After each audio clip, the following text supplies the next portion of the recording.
ছাত্র জনতার গণ অভ্যুত্থানে স্বৈরাচার সরকার পতনের ১ মাস পূর্তিতে নিহতদের স্মরণ এবং খুনিদের ফাঁসির দাবিতে শহীদি মার্চ কর্মসূচি পালন করল বৈষম্য বিরোধী ছাত্র আন্দোলন। রাজধানীতে পদযাত্রায় তারা বলেন, গণহত্যার নির্দেশদাতা শেখ হাসিনাকে ভারত থেকে দেশে ফিরিয়ে এনে দৃষ্টান্তমূলক শাস্তি নিশ্চিত করতে হবে। একই সাথে দুর্নীতি ও দুঃশাসন মুক্ত বৈষম্যহীন বাংলাদেশ গড়ার শপথ নেন ছাত্র জনতা। এহসানুল গনি স্বজন ও সেলিম রেজার ক্যামেরায় রিপোর্ট করছেন আদ্দিন সজীব।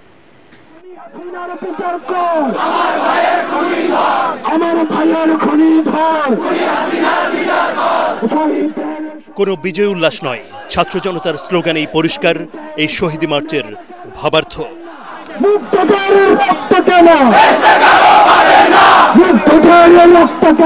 বৈষম্য বিরোধী ছাত্র আন্দোলনে যারা শহীদ হয়েছেন, যারা হাত পা চোখ হারিয়ে গুরুতর আহত অবস্থায় হাসপাতালের বিছানায় কাতরাচ্ছেন, তাদের স্মরণেই এই প্রতিবাদী কর্মসূচি। এই মার্চ এত বড় ছিল যে যা অন্তত 2 কিলোমিটারের কম নয়। ঢাকা বিশ্ববিদ্যালয়ের রাজু ভাস্কর্য থেকে শুরু হয়ে Nilkhet, New Market, Science Lab, Kalabagan, Manik Mia Avenue, Farmgate, Kawran Bazar হয়ে কেন্দ্রীয় শহীদ মিনারে গিয়ে শেষ হয়।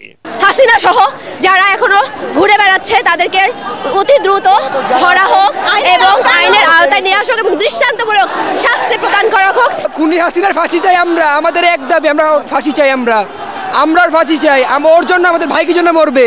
আমরা চাইবো যেন সুষ্ঠুভাবে প্রত্যেকটা শহীদের বিচার হয় যত দ্রুত সম্ভব।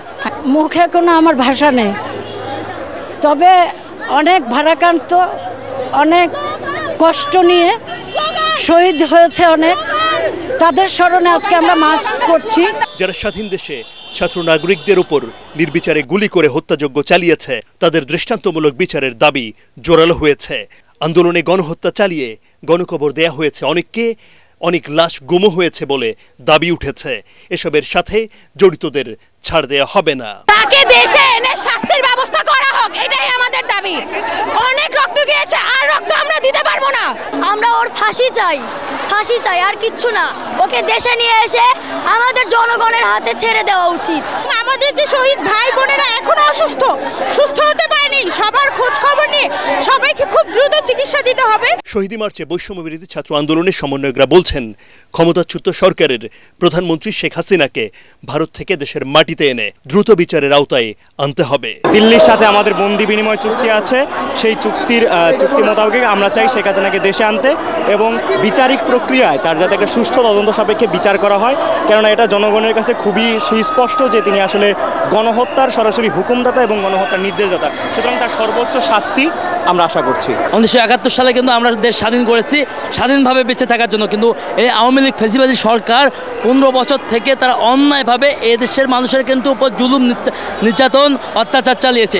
গত 5 August long march to Dhaka কর্মসূচিতে আওয়ামী লীগ সরকারের পতন হয়, পদত্যাগ করে দেশ ছেড়ে পালিয়ে যায় শেখ হাসিনা। আবু সাইদ মুগ্ধ, শেষ হয়নি যুদ্ধ, যুদ্ধটা আসলেই শেষ হয়নি। যারা শহীদ হয়েছেন, এই শহীদদেরকে যারা হত্যার নির্দেশ দিয়েছেন এবং হত্যার সঙ্গে জড়িত প্রত্যেকের বিচারের দাবি আজকে উঠেছে এই শহীদি মার্চ থেকে। তারা বলছেন, যারা দেশের বাইরে রয়েছেন তাদেরকেও দেশের বাইরে থেকে বাংলাদেশের মাটিতে নিয়ে এসে বিচার নিশ্চিত করতে হবে এবং যতক্ষণ না পর্যন্ত এটা হচ্ছে ততক্ষণ তারা বাংলাদেশের এই রাজপথ ছাড়বে না। আদ্দিন সজীব, ATN বাংলা, ঢাকা।